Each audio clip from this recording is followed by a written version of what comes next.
Untuk kita angkat Alkitab kita akan sama-sama mendeklarasikan firman Tuhan. Boleh dipersiapkan deklarasi firman Tuhan. Kita akan deklarasikan pada hitungan yang ketiga. 2, 3. Aku percaya firman-Mu berkuasa. Aku percaya firman-Mu dapat mengubah seluruh hidupku. Aku percaya firman ini adalah Tuhan sendiri. Aku siap untuk menerimanya dan melakukannya dalam nama Yesus. Haleluya. Sama-sama katakan amin. Sebelum kita masuk di dalam firman Tuhan, kita akan ada penyerahan anak. Saya panggil anak kita Leoni Siboro dan juga Pak Dudu Leona Siboro. Juga kedua orang tuanya, Bang Isa Siboro dan Ibu Arta Simanjuta. Kami persilahkan untuk ke depan. Kita sama-sama kita akan berdoa untuk anak-anak yang diserahkan pada Tuhan di pagi hari ini. Kita kasih depan di sini. Ada ke sana ya. Ibu bapaknya di belakang. Kita arahkan tangan kita kepada anak yang akan kita serahkan. Bapak, pagi hari ini, hari Minggu tanggal 1 September 2024, kami menyerahkan anak kami Leoni Siboro dan juga Pak Dudu Leona Siboro ke dalam tangan-Mu Tuhan. Kami percaya Tuhan, sesuai iman kedua orang tuanya Tuhan, anak ini akan diserahkan ke dalam tangan Tuhan. Kami serahkan di dalam nama Bapa, Anak dan Roh Kudus, yaitu di dalam nama Tuhan Yesus. Mulai saat ini kedua anak ini Tuhan menjadi milik Engkau. Mulai saat ini pemeliharaan, perlindungan dan penyertaan secara ilahi ada di dalam setiap kehidupan. Anak ini akan diberkati luar biasa, dipakai oleh Engkau luar biasa, menjadi anak yang takut akan Engkau, bahkan anak yang menurut kepada kedua orang tuanya, anak yang menjadi kebanggaan kedua orang tuanya. Engkau membuat berhasil di dalam sekolahnya, Engkau membuat berhasil di dalam sekolahnya, bahkan Engkau juga Tuhan memakai anak ini Tuhan untuk melayani Engkau dengan luar biasa. Jadikan Tuhan anak-anak kami ini adalah anak-anak yang terus Tuhan mengandalkan Engkau, berjalan bersama-sama dengan Engkau. Kemanapun anak-anak ini melangkah, perlindungan sempurna bersama. Berkat-berkat-Mu mengalir terus Tuhan pada anak-anak ini. Juga kami serahkan Tuhan orang tuanya, Pak Mangunza Siboro dan Ibu Arta Simanjuta. Engkau juga yang mengurapi kedua orang tuanya. Engkau memberkati rumah tangga keluarganya. Engkau memberkati pekerjaan usaha bisnisnya Tuhan. Engkau buat berhasil senantiasa. Ada damai sejahtera, ada kebahagiaan, ada sukacita yang melimpah di dalam keluarganya. Terus sertai keluarga ini Tuhan. Biarlah keluarga ini Engkau pakai lebih lagi Tuhan untuk memuliakan nama-Mu. Bapa, kami percaya semuanya kami serahkan ke dalam tangan. Terpujilah ya Allah kami yang hidup. Di dalam dan demi nama Tuhan Yesus Kristus kami sudah berdoa dan mengucap syukur. Haleluya, sama-sama katakan amin. Dan berkati ya, dan berkati Ibu, dan berkati. Baik, boleh ininya slide-nya disiapkan PPT-nya. Nah, pagi hari ini kita akan masuk di dalam serial yang baru, yaitu Walking with God, yang Bapak Gembala beri judul belum.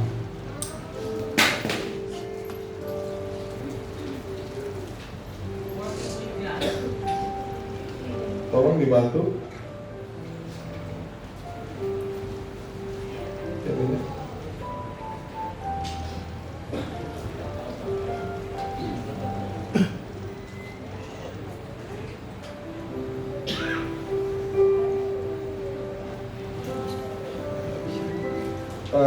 Di next slide berikutnya, Bang Won, yang diberikan judul tentang freedom, ya. Dibantu, ya, freedom, ya. Oke. Nah, saya berdoa dan saya percaya pada saat kita berjalan bersama dengan Tuhan, maka Tuhan sendiri yang akan memberikan kemerdekaan kepada setiap kita. Tuhan sendiri yang akan memberikan kebebasan kepada setiap kita. Nah, sekarang bagaimana caranya kita bisa berjalan dengan Tuhan? Kita buka firman Tuhan di dalam Amos 3 ayat yang ketiga. Kita baca aja, di depan sudah ada, ya. Kita baca sama-sama, hitungan ketiga, 2, 3. Berjalankah dua orang bersama jika mereka belum berjanji? Atau berjalankah dua orang bersama jika mereka belum bersepakat, belum bersatu hati, bahkan belum satu tujuan? Saya akan memberikan satu ilustrasi bagaimana kita berjalan kalau kita sudah berjanji, kita bersahati, maka tidak ada kerenggangan, tidak ada ketegangan, ya. Bisa saya minta Amin, bantu. Ini biar yang jomblo-jomblo biar cepat dapat pasangan gitu, biar bisa bergandengan tangan. Ya, kalau kita berjalan bersatu hati, maka kita akan mendapatkan perjalanan yang enak. Ya. Kita berjalan bersama-sama satu hati, satu sepakat, satu tujuan, gitu kan. Kita enak jalannya, tidak ada ketegangan, tidak ada kerenggangan. Tapi pada saat kalau kita tidak punya kesepakatan dan satu tujuan, kembali ke kanan, ya, akan ada kerenggangan. Masih bisa berjalan nggak? Masih. Ya. Tetapi kalau diteruskan lama-lama, maka akan terjadi tarik-menarik, bahkan akan ada ketegangan yang luar biasa. Nah, kalau terus kita berjalan tanpa ada tujuan, maka akan terlepas, akan terpisah. Jadi itulah bagaimana kalau kita mau berjalan dengan Tuhan, ya, maka harus ada kesepakatan, ada satu tujuan. Dan saya mau katakan di sini, ya, tolong disimak. Kalau kita berjalan dengan Tuhan, tidak mungkin Tuhan yang menyesuaikan tujuannya dengan tujuan kita. Sekali lagi, ya, kalau kita mau berjalan dengan Tuhan, tidak mungkin Tuhan yang menyesuaikan tujuannya dengan tujuan kita. Kenapa? Karena apa yang kita pandang baik belum tentu menurut Tuhan baik. Apa yang kita pandang benar, oh ini udah pasti benar, belum tentu menurut Tuhan benar. Makanya kenapa kita kalau mau berjalan dengan Tuhan harus kita berjanji. Amin. Ya Tuhan, saya mau berjalan dengan Tuhan. Walaupun kenyataannya pada saat kita berjalan dengan Tuhan, belum tentu jalan yang kita hadapi adalah jalan yang mulus, jalan yang rata. Mungkin ada yang kita dibawa turun ke lembah, kita dibawa naik ke gunung. Tapi kita percaya penyertaan Tuhan pasti ada pada setiap kita. Kalau kita mau berjalan dengan Tuhan, ya. Jadi siapa yang harus menyesuaikan dengan tujuannya Tuhan? Ya kita sendiri. Kita sendiri yang harus mau menyesuaikan dengan rencana dan tujuan dari Tuhan. Di dalam Roma 6 ayat 18, ya, saya bacakan aja, ya. Kamu telah dimerdekakan dari dosa dan menjadi hamba kebenaran. Kamu telah dimerdekakan dari dosa dan menjadi hamba kebenaran. Saya percaya setiap kita yang sudah dibaptis, ya, sudah mati, ditenggelamkan, meninggalkan manusia lama dan dibangkitkan kembali menjadi manusia baru dan bangkit bersama-sama dengan Kristus. Artinya kita sudah dimerdekakan dari segala dosa. Oleh karena itu, mau tidak mau, di sini kita diberikan memang kehendak bebas. Tapi kehendak bebasnya kita harus menjadi hamba kebenaran. Tidak lagi menjadi hamba dosa. Karena kita sudah dimerdekakan dari segala dosa. Dan yang memimpin kehidupan kita adalah roh kebenaran. Amin. Kalau yang memimpin kita roh kebenaran, maka apa yang kita pikirkan, apa yang timbul di dalam hati kita, apa yang kita ucapkan, semuanya harus tentang kebenaran. Dan firman inilah yang sebetulnya menohok saya juga. Pada saat saya merenungkan firman ini, kamu sudah dimerdekakan dari dosa dan menjadi hamba kebenaran. Hamba itu berbicara bahwa kita tidak punya lagi hak apa-apa atas kehidupan. Iya sih, kita sudah dimerdekakan dari dosa. Di gereja kita pendeta, keluar gereja bisa jadi pendekar. Iya sih, kita di dalam gereja pendeta, keluar bisa jadi pembalap. Nggak mudah untuk menjadi hamba kebenaran. Kita butuh satu kedisiplinan yang tinggi dengan ketekunan yang tinggi supaya kita tetap apa yang keluar dari mulut kita, apa yang keluar dari pikiran kita, apa yang timbul dari hati kita, semuanya adalah kebenaran. Makanya kita juga harus sadar. Pendeta juga harus sadar ya, Bu Pendeta ya, sadar ya. Bahwa kita itu manusia, kita terbatas, kita masih banyak kekurangan. Keluar dari gereja ya di sini bisa haleluya, di luar bisa halilintar. Nggak mudah gitu. Makanya kenapa sih kita masuk di dalam WTC harus ada transformasi. Kalau kita menjadi orang Kristen tidak mengalami satu perubahan menjadi hamba kebenaran, kita yang sudah dimerdekakan dari dosa itu kayaknya sia-sia kalau tidak mengalami perubahan. Oleh karena itu kita diajak kalau mau berjalan dengan Tuhan kita harus berjanji. Katakan berjanji. Kita harus sepakat. Kita harus satu hati dengan satu tujuannya Tuhan. Amin.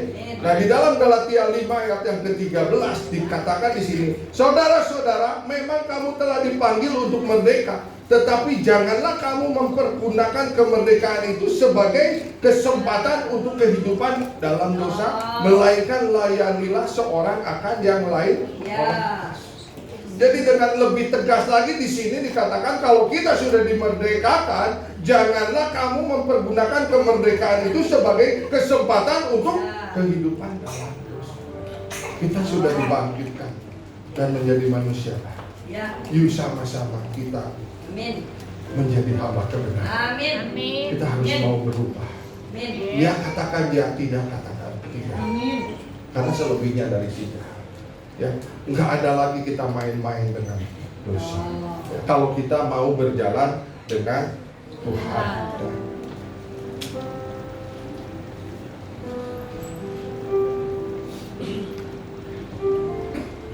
William Barclay mengatakan kekristenan yang diberikan kemerdekaan bukan berarti bebas untuk melakukan yang kita mau, tetapi bebas melakukan yang harus kita lakukan. Apa yang harus kita lakukan? Menjadi hamba kebenaran. Nggak ada lain pilihannya, kita harus menjadi hamba kebenaran. Suka tidak suka, mau tidak mau, kita harus berubah menjadi hamba kebenaran. Memang tidak mudah, tetapi kita harus belajar mendisiplinkan diri. Thomas Watson mengatakan, to serve God, to love God, to enjoy God is the sweetest freedom in the world. Jadi melayani Tuhan, mengasihi Tuhan, mencintai Tuhan adalah kebebasan yang termanis. Yes. Nah sekarang pertanyaannya, kenapa sih saat ini pas tanggal 1 September kita diajarkan oleh senior pastor kita untuk berjalan dengan Tuhan? Karena banyak sekali saat ini yang sharing tentang penderitaan, sharing tentang ketidakbahagiaan, sharing tentang pergumulan yang begitu berat yang membuat seseorang sudah tidak berdaya lagi, tidak bisa apa-apa. Nah oleh karena itu jawabannya berjalanlah dengan Tuhan. Berjalan dengan Tuhan memiliki arti yaitu bersepakat dan bersedia mengikuti kehendak Tuhan serta rencana atau tujuan Tuhan dalam hidup kita. Kita harus sepakat. Kalau kita mau terbebas dari pergumulan, ketidakbahagiaan di dalam keluarga, penderitaan mungkin karena sakit penyakit, atau pergumulan masalah ekonomi, masalah apapun, ya suka nggak suka kita harus mau berjalan dengan Tuhan dan harus mau bersepakat dan bersedia mengikuti apa yang Tuhan mau, bukan apa yang kita mau. David Jeremia mengatakan, pilihlah keputusan untuk berjalan dengan Tuhan, bukan dengan apa yang kamu tahu, tetapi apa yang kamu percaya. Percaya untuk kita terus berjalan dengan Tuhan. Amin. Percaya bahwa Tuhan pasti menyertai setiap kita dan pasti menolong kepada setiap kita. Kenapa kita harus berjalan dengan Tuhan? Ada beberapa alasan. Yang pertama, karena Tuhan lebih tahu apa yang terbaik bagi kita. Setuju ya, Bapak Ibu Saudara? Setuju bahwa Mas, Tuhan yang lebih tahu apa yang terbaik bagi kita. Kita yang terbaik bagiku, Kau lebih sanggup pulihkan hidupku. Ku berserah, ku percaya hanya Yesus. Sekali lagi katakan, penolongnya setia. Dengan iman katakan, Kau lebih tahu yang terbaik bagiku. Kau lebih sanggup pulihkan hidupku. Ku berserah, ku percaya hanya Yesus penolongnya setia.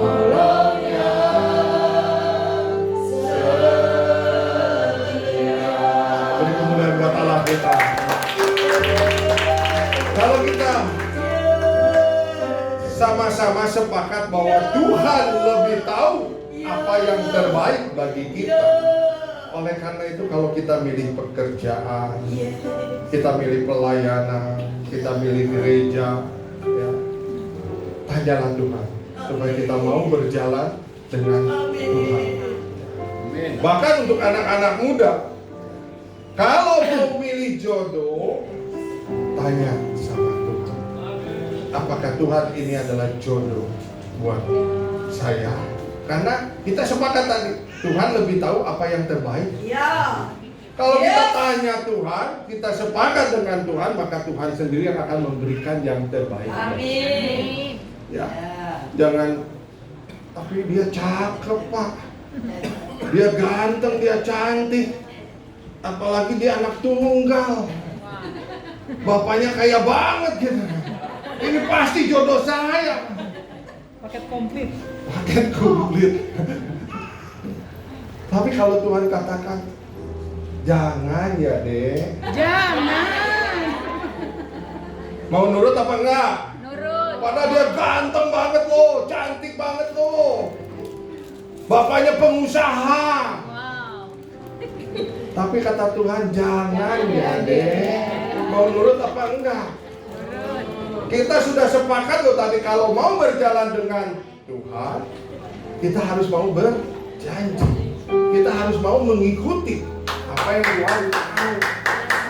Walaupun kelihatannya, wah ini keren banget, ini luar biasa. Tapi kalau Tuhan bilang jangan, kita harus ikut.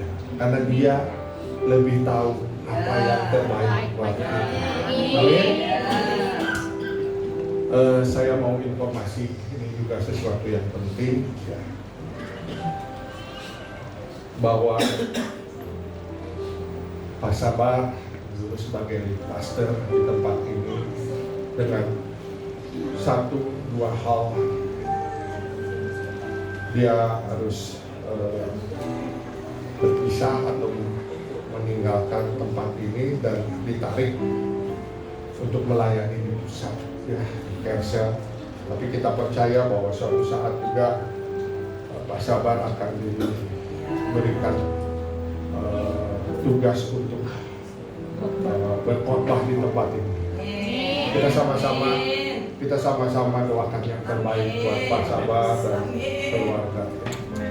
Nah, pada saat senior pastor menyetujui apa yang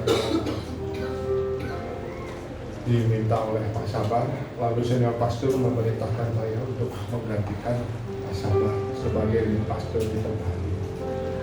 Jujur ini buat saya adalah suatu tanggung jawab yang besar. Di satu sisi ini anugerah, kepercayaan yang Tuhan berikan dan para pemimpin rohani berikan kepada saya. Tetapi dari satu sisi adalah satu tanggung jawab yang besar. Dan senior pastor katakan kamu harus buat tim baru, yaitu harus ada perubahan struktur organisasi. Karena itu instruksi dari senior pastor, lalu saya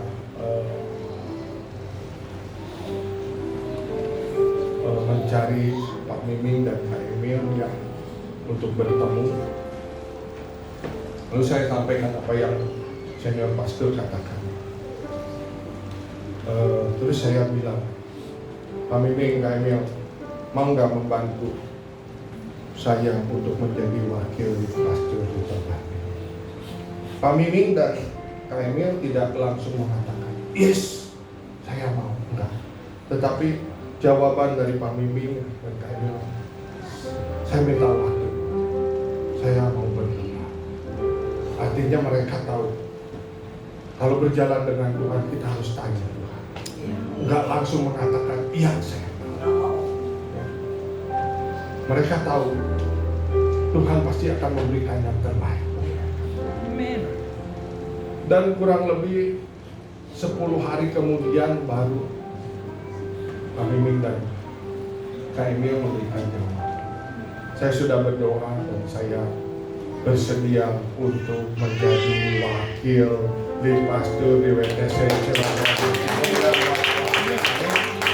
Dan ada beberapa juga para pemimpin di sini yang mungkin jobnya harus ada suatu perubahan. Saya juga secara pribadi hampir saya tanya, dan mereka juga sama, tidak langsung mengatakan iya saya mau, saya bersedia, enggak. Mereka tetap meminta waktu untuk berdoa. Artinya kita sadar bahwa Tuhan lebih tahu apa yang terbaik buat kita. Oleh karena itu kita tanya dulu. Kalau Tuhan bilang jangan, ya kita ikutin jangan. Karena kita sudah sepakat kalau mau berjalan dengan Tuhan. Itu informasi yang harus saya sampaikan kepada jemaat di tempat ini ya. Jadi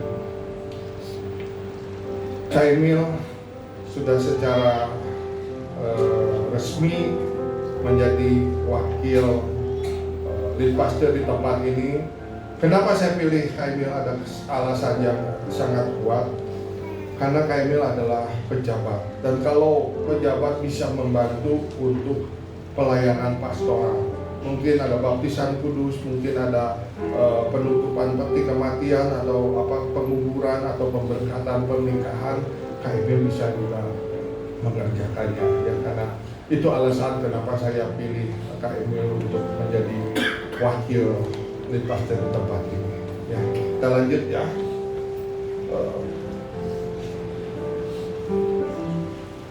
Woodrow mengatakan Tuhan paling tahu yang terbaik buat saudara dan saya. Tuhan paling tahu yang terbaik buat kamu.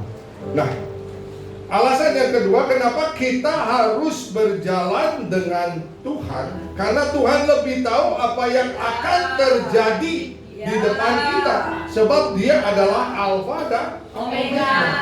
Tuhan tahu 1 jam kemudian akan terjadi apa dalam kehidupan kita.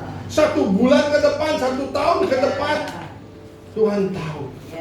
Karena dari Sejak kandungan firman Tuhan katakan Tuhan yang merajut setiap kita. Jadi Tuhan tahu sih perjalanan itu.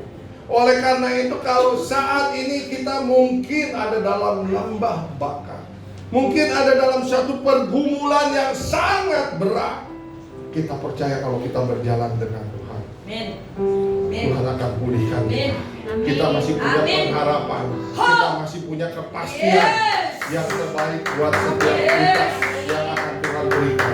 Karena Dia adalah Alfa dan Omega. Dia yang tahu segala sesuatu. Amin. Dia yang tahu kedepannya kita.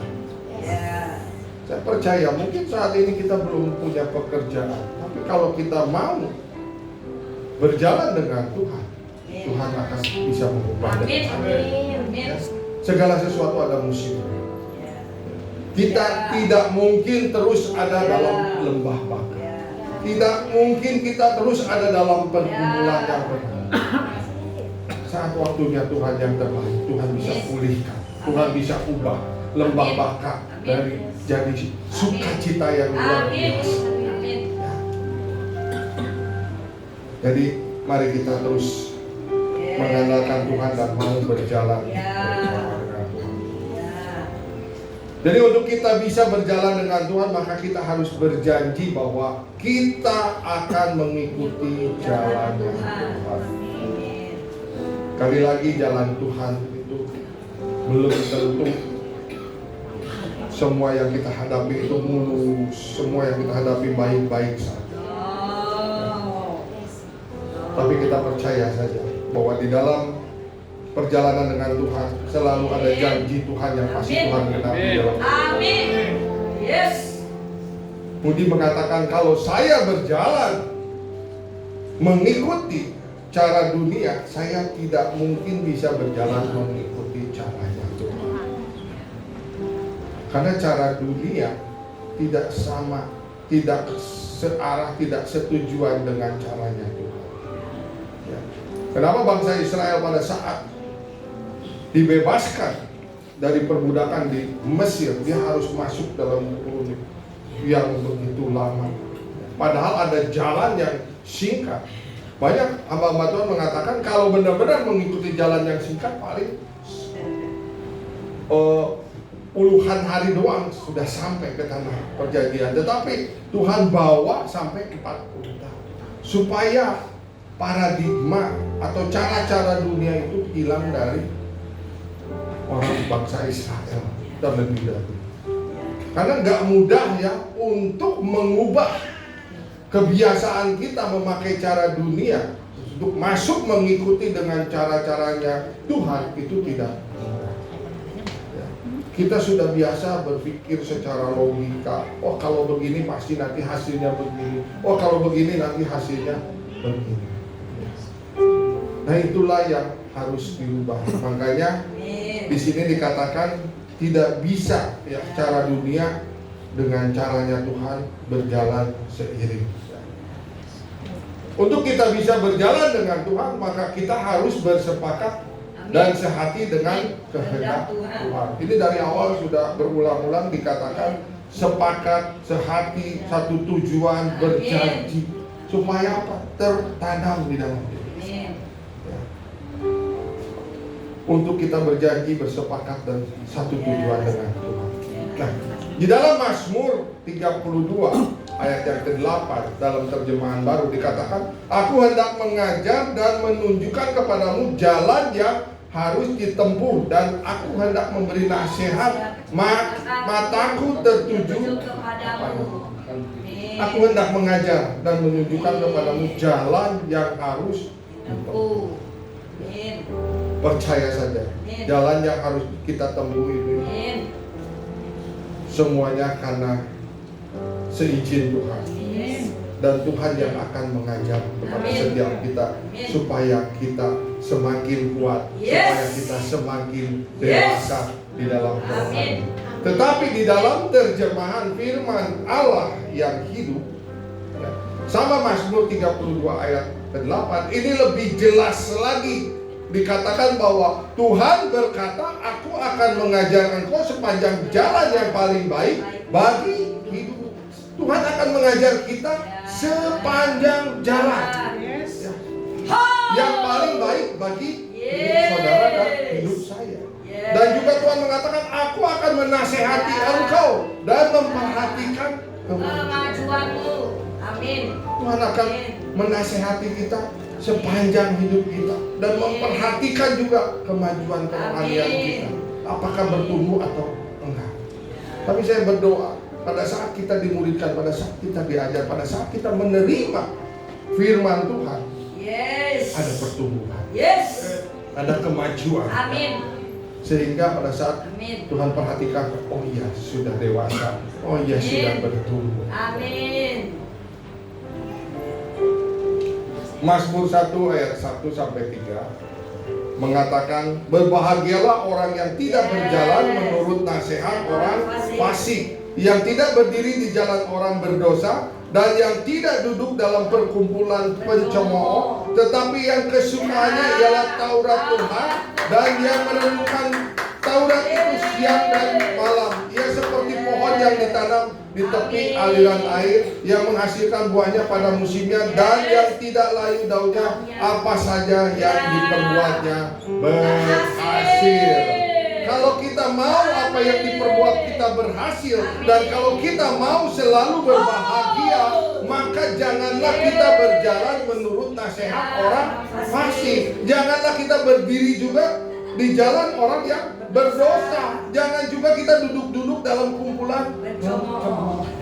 Tapi berjalanlah dengan Tuhan, karena Tuhan akan mengajar pada saat kita mau membaca. Sekali lagi ya, mau membaca apa? Firman Tuhan. Membaca atau belum? Nggak ada jalan lain, Bapak Ibu. Kalau kita mau mendapatkan tuntunan dan nasihat Tuhan, mungkin sudah bosan kali ya, jemaat di tempat ini kok disuruh baca lagi, disuruh baca. Tapi memang ini kuncinya. Amin. Baca firman Tuhan, renungkan dan melakukan. Maka sebenarnya kita sedang berjalan dengan Tuhan. Yes. Coba tinggal aplikasi lagi masuk, download SMA. Ya. Tinggal ngikutin aja. Katanya mau berjalan dengan Tuhan, sepakat satu tujuan. Tinggal ngikutin aja apa yang diperintahkan oleh pusat, ya, oleh senior pastor kita. Kita tinggal ngikutin aja. Amin. Amin. Dan ini juga mungkin perlu perjuangan ya untuk mendownload supaya kita bisa setiap hari ya membaca firman Tuhan, ya, juga melakukan firman Tuhan.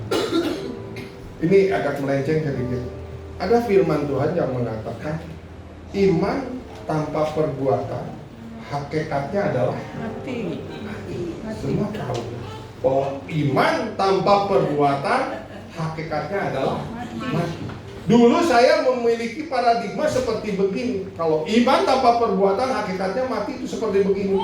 Kalau kita mau bekerja dan mendapatkan suatu keberhasilan, maka kita harus melakukan pekerjaan itu dengan baik. Mungkin itu ada benarnya, mungkin itu ada benarnya. Tetapi saya dapatkan pengertian yang lain gitu. Iman tanpa perbuatan hakikatnya mati. Pada saat kita membaca firman Tuhan, lalu tiba-tiba kita mendapatkan rema dari Tuhan, ya, terus kita melakukannya, itulah tindakan iman. Itu yang akan membuat iman kita tidak mati, tetapi bertumbuh. Itulah yang harus kita lakukan. Rema yang kita dapat, kita lakukan. Maka iman, itulah tindakan iman. Iman itu yang tidak akan membuat mati. Ini yang saya dapat pengertian. Jadi bagaimana kita bisa dapat rema kalau kita tidak baca firman Tuhan? Kalau kita mau mendapatkan rema tuntunan dari Tuhan, ya mau nggak mau baca firman Tuhan. Coba colek kiri kanannya. Baca Pak, baca Bu, baca firman Tuhan supaya rema. Dan kalau kita lakukan, itu hakikatnya pasti Ya. tidak mati, Ya. pasti hidup. Betul. Contohnya seperti begini. Carilah dahulu kerajaan Allah dan kebenaran. Kita bisanya dapatkan rema seperti itu. Carilah dahulu kerajaan Allah dan kebenaran. Lalu kita melakukan, karena itu adalah perintah. Perintah firman Tuhan, carilah dahulu kerajaan Allah dan kalau kita melakukannya, maka berkat Tuhan akan mengalir kepada setiap kita. Yang disebut tindakan iman dan hakikatnya pasti hidup.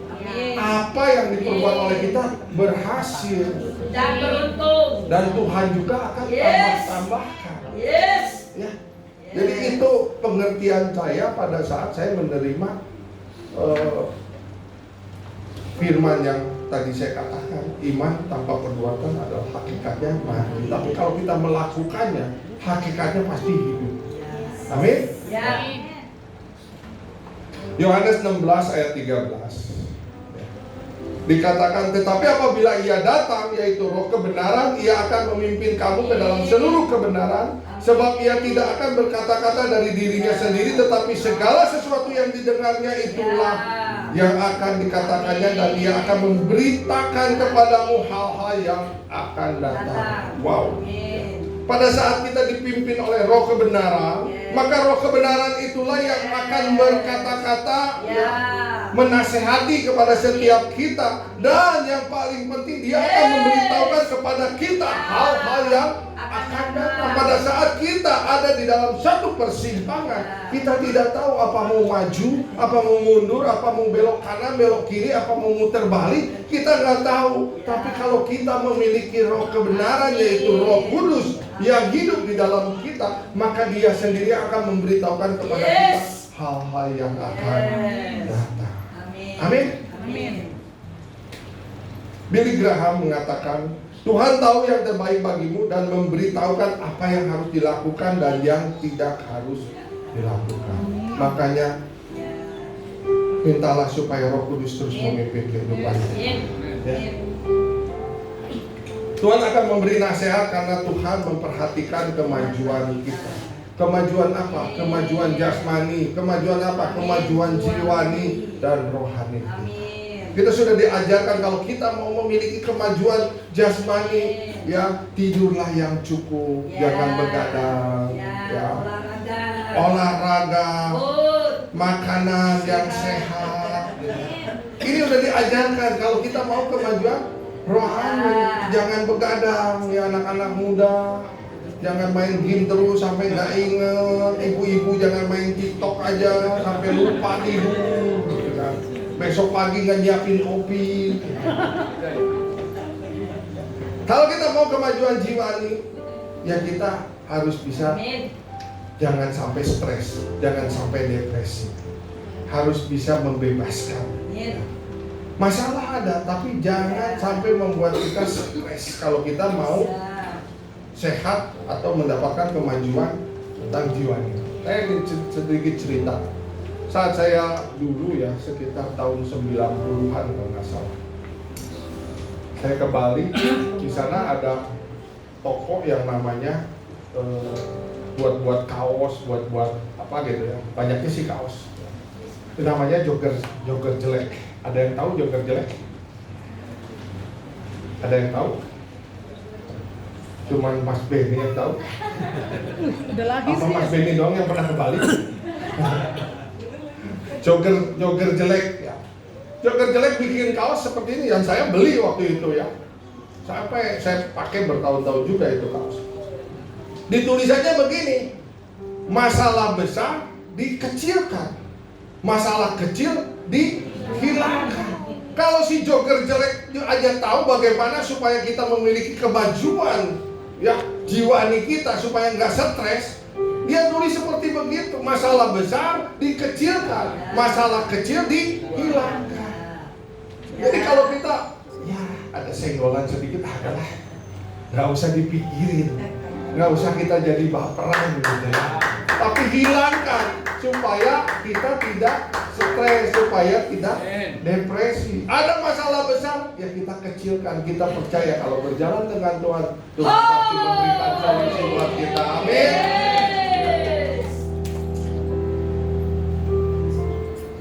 Memberi nasihat artinya memberi saran dan memberi cara pandang yang baru untuk mengatasi masalah dan membawa kita untuk semakin bertumbuh. Tuhan akan memberikan cara pandang yang baru untuk supaya kita bisa mengatasi masalah kita. Tuhan itu adalah Tuhan yang kreatif. Ide-idenya tuh luar biasa. Dan Tuhan juga pasti akan memberikan jalan-jalan keajaiban. Bukan jalan-jalan yang biasa. Makanya Dia akan memberikan saran dan cara pandang yang baru, yang tidak pernah kita pikirkan. Tuhan akan berikan kepada setiap kita. Harold Klein mengatakan, kalau seorang berjalan dengan Tuhan, kamu akan menikmati setiap hari sukacita dan tanpa disadari akan ada perkembangan dalam hidup. Kita masuk dalam slide yang terakhir. Karena apa sih dampak dari orang yang mau berjalan dengan Tuhan? Di sini ada 3 dampak dari kalau orang mau berjalan dengan Tuhan. Yang pertama, di dalam Kejadian 5 ayat yang ke-24 ini berbicara tentang Henokh yang hidup bergaul dengan Allah. Lalu ia tidak ada lagi sebab ia telah diangkat oleh Allah. Apa yang dimaksud dengan diangkat oleh Allah? Mungkin boleh ditambahkan atau dicatat ya. Di sini diangkat oleh Allah artinya diberkati lebih besar. Saudara mau diberkati lebih besar? Amin. Makanya harus bergaul dengan Tuhan. Makanya harus mau berjalan dengan Tuhan. Yang kedua, diangkat artinya diposisikan atau dipromosikan lebih tinggi, baik di dalam pekerjaan maupun dalam pelayanan. Kita akan diangkat oleh Tuhan, dipromosikan oleh Tuhan, diposisikan ke arah yang lebih tinggi. Ini yang dimaksud dengan diangkat. Dan yang ketiga, diangkat oleh Tuhan artinya mempunyai influence dan impact yang lebih besar, baik dalam keluarga, lingkungan, komunitas. Itu yang dimaksud dengan diangkat. Yang keempat, diangkat oleh Tuhan yaitu lebih mempermuliakan Tuhan. Kalau mau diangkat oleh Tuhan, berjalan dengan Tuhan, bergaul dengan Tuhan, maka Tuhan sendiri yang akan mengangkat saudara dan saya. Yang kedua alasannya, dampak daripada orang yang berjalan dengan Tuhan, yaitu Tuhan akan membimbing kita dan Tuhan akan membedakan kita dengan orang-orang lain di muka bumi.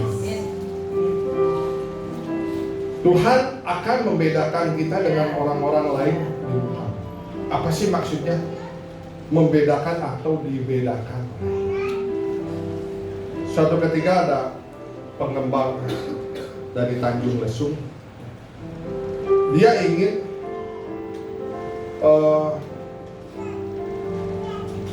memberikan tanah 1 hektar, bukan memberikan, tapi harus dibayar oleh satu gereja tanah 1 hektar untuk supaya di tanah itu dibangun satu gedung pertemuan, ya, tempat bisa dipakai untuk mungkin pernikahan, mungkin untuk juga tempat ibadah, jadi gedung serbaguna. Ya. Lalu si pengembang di Tanjung Lesung, karena Tanjung Lesung itu ke depan akan menjadi tempat pariwisata yang sangat bagus, ya. Dan harga tanah di sana juga sudah tinggi. Dia berdoa di pengembang ini, Tuhan, saya harus cari gereja yang mana yang mau dipercayakan untuk bisa membangun gedung serbaguna. Dia berdoa. Lalu Tuhan tunjukkan bahwa harus datang ke WTC. Nah, pertanyaannya sebetulnya kok kenapa harus ke WTC gitu kan? Gereja yang lebih besar dari WTC banyak nggak? Banyak. Gereja yang lebih kaya dari WTC banyak nggak? Banyak. Tapi Tuhan meminta si pengembang ini datang menemui senior pastor, lalu ketemulah dengan senior pastor. Dia menceritakan apa yang menjadi rencananya. Bapak mau nggak ini tanah 1 hektar? Kata Pak William, ya mau. Tapi di sini Pak harganya per meter sudah 3,5 juta. 3.500.000. Dan ada beberapa jemaat WTC yang juga udah invest di sana ya, memang dibeli 3,5 juta. Dan ini tanah yang 1 hektar itu di depan supaya deket jalan yang nanti jalan utama, jalan besar, dan lokasinya benar-benar strategis gitu. Jadi kalau kita hitung 3,5 juta kali 1 hektar kali 1 hektar itu 10.000 meter ya. 10.000 meter berapa tuh? 3,5 juta kali 10.000 berapa? Coba ibu-ibu yang biasa berhitung berapa? 3,5 juta tambah nolnya 4 ya. Berarti 35 miliar. Bener ya? 35 miliar. Bapak harus bayar 35 miliar. Lalu gembala kita boleh nggak nawar? Oh, kata si pengembang, boleh Pak, boleh. Nah, mungkin asumsi dia kalau ditawar ya paling 30 miliar, 32 miliar. Tapi berapa yang ditawar oleh gembala kita? Boleh nggak saya nawar 1 miliar? Ini jangan bilang-bilang sama gembala kita. Ternyata gembala kita kalau nawar lebih dari emak-emak ya. Emak-emaknya kalau nawar paling 50% gitu ya turunnya, paling banyak gitu. Misalnya 35 miliar ya 17,5 miliar lah. Ini ditawar 1 miliar. Jadi kalau ditawar itu nggak sampai 3% itu dari harga yang diberikannya. Kalau 1% aja, 3% aja udah berapa? 1 miliar lebih kan? Ini di bawah 3%. Lalu si pengembang itu tunduk, dia mikir gitu kan. Lalu dia angkat kepala. Yalah, kalau buat Bapak Pendeta boleh lah katanya. Jangan tepuk tangan dulu, karena belum selesai ini cerita. Setelah dibolehin tawar 1 miliar, Bapak Gembala kita ngomong lagi, boleh nggak dicicil 12 kali? Lalu si pengembang ini tunduk lagi, dia mikir lagi keras kali ya. Terus dia bilang lagi, ya sudahlah kalau buat Bapak Gembala, Bapak Pendeta boleh. Karena baru beri tepuk tangan buat Allah. Jadi sekarang sudah lunas, dicicil 12 kali. Dari harga 35 miliar menjadi 1 miliar dan dicicil. Nah inilah yang dimaksudkan dengan Tuhan akan membedakan kita dengan orang-orang lain di muka bumi. Bapak Ibu kemarin ikut kan ke HOB ya. Ada yang nggak ikut, kasihan ya. Kenapa nggak ikut? Yang kemarin kita ikut ke sana, kita lihat tanah 12 hektar. Tanah 12 hektar itu sebetulnya harga aslinya ya, harusnya 1,2 triliun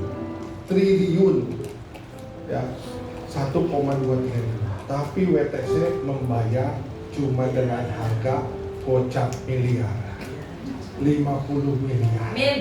Inilah yang disebut dengan Tuhan akan membedakan kita dengan orang-orang lain. Mau dibedakan oleh Tuhan, mendapatkan pembedaan dari Tuhan. Orang-orang bayar mahal, kita bayarnya murah. Mau ya? Makanya harus mau berjalan dengan Tuhan, harus mau dibimbing oleh Tuhan, harus mau bergaul dengan Tuhan. Lucu Kak Febri. Oke, ini slide yang paling disukai oleh jemaat, yaitu slide yang undang pemusik ya, WL Singer untuk maju ke depan ya. Nah, ini slide yang terakhir, setelah itu kita akan masuk dalam perjamuan.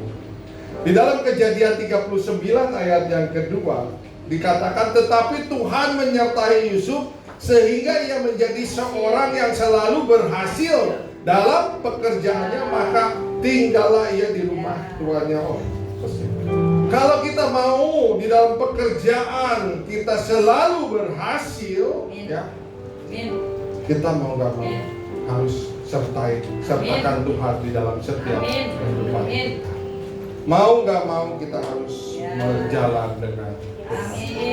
Jadi kesimpulannya, kalau kita mau berjalan dengan Tuhan, kita harus mau berjanji, kita harus mau sepakat, kita harus mau satu hati, satu satu tujuan dengan Tuhan. Ya, kalau kita nggak mau satu tujuan dengan Tuhan, maka ya resiko ditanggung penumpang, tanggung masing-masing. Tapi kalau kita mau berjalan dengan Tuhan, Tuhan yang akan menyertai kita, membimbing kita, membawa kita ke dalam suatu keberhasilan. Amin.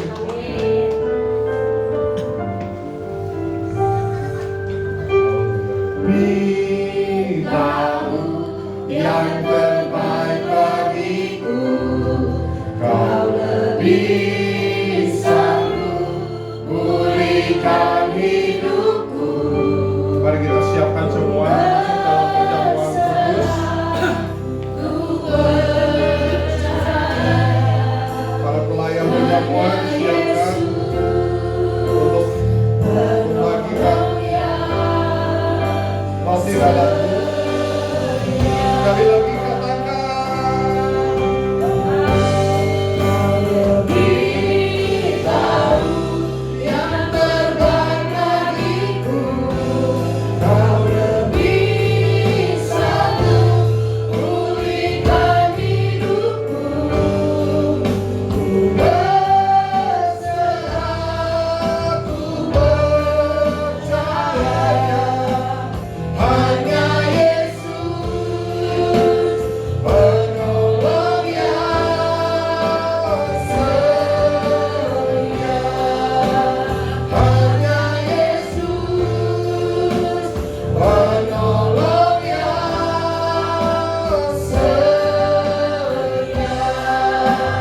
Hanya Yesus penolong yang setia. Apakah saudara sudah mendapatkan anggur dan roti? Perjamuan kudus ini diperuntukkan kepada setiap kita yang sudah dibaptis. Tetapi walaupun kita belum dibaptis tapi sudah 12 tahun ke atas dan percaya, boleh mengambil perjamuan kudus. Kita angkat roti di tangan kanan kita tinggi-tinggi dan dengarkan firman Tuhan. Sebab apa yang telah kuteruskan kepadamu telah aku terima dari Tuhan, yaitu bahwa Tuhan Yesus pada malam waktu ia diserahkan mengambil roti, dan sesudah itu ia mengucap syukur atasnya, ia memecah-mecahkannya dan berkata, inilah tubuhku yang diserahkan bagi kamu, perbuatlah ini menjadi peringatan akan aku. Amin. Saudara yang terkasih, bukan dengan roti yang atasnya kita ucapkan syukur adalah persekutuan kita dengan tubuh Kristus. Mari kita makan di dalam nama Tuhan Yesus Kristus.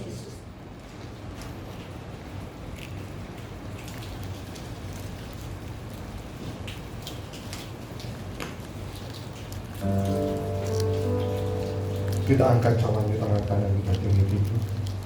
Dengarkan kembali firman Tuhan. Demikian juga ia mengambil cawan sesudah makan.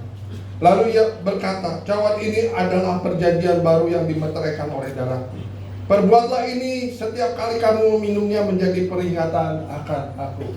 Saudara yang terkasih, bukankah cawan yang atasnya kita ucapkan syukur adalah persekutuan kita dengan darah Kristus? Amin. Mari kita minum di dalam nama Tuhan Yesus.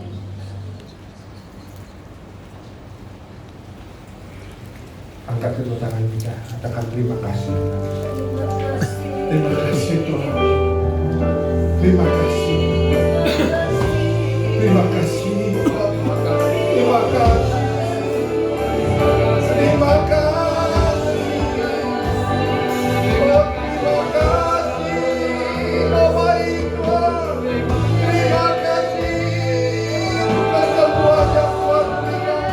Terima kasih untuk kemuliaan. Terima kasih untuk terobosan dalam hidup kami. Terima kasih Bapa. Terima kasih.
sudah menyelamatkan kami, membebaskan kami. Terima kasih untuk segala kebaikan Tuhan. Hamba-Mu sudah selesai menyampaikan isi hati-Mu Tuhan. Biarlah Tuhan umat-Mu di tempat ini Tuhan boleh diberkati melalui kebenaran firman-Mu, melalui pengajaran yang Tuhan sampaikan pada kami, dan kami boleh menjadi pelaku-pelaku firman-Mu. Kami Tuhan menetapkan hati kami. Kami mau berjanji Tuhan, kami mau bersepakat untuk terus berjalan bersama dengan Engkau. Walaupun ada badai, walaupun ada topan, walaupun kami masuk dalam lembah baka, tapi kami percaya kami ada punya pengharapan Tuhan. Iman kami terus tertuju hanya kepada Engkau. Engkau Allah yang sanggup memulihkan kami. Engkau Allah yang sanggup membebaskan kami. Bahkan Engkau Allah yang sanggup memberikan terobosan bagi setiap kehidupan kami. Dalam nama Tuhan Yesus. Terima kasih Bapa. Terpujilah ya Allah kami yang hidup. Di dalam dan demi nama Tuhan Yesus, kami sudah berdoa dan mengucap syukur. Haleluya. Amin.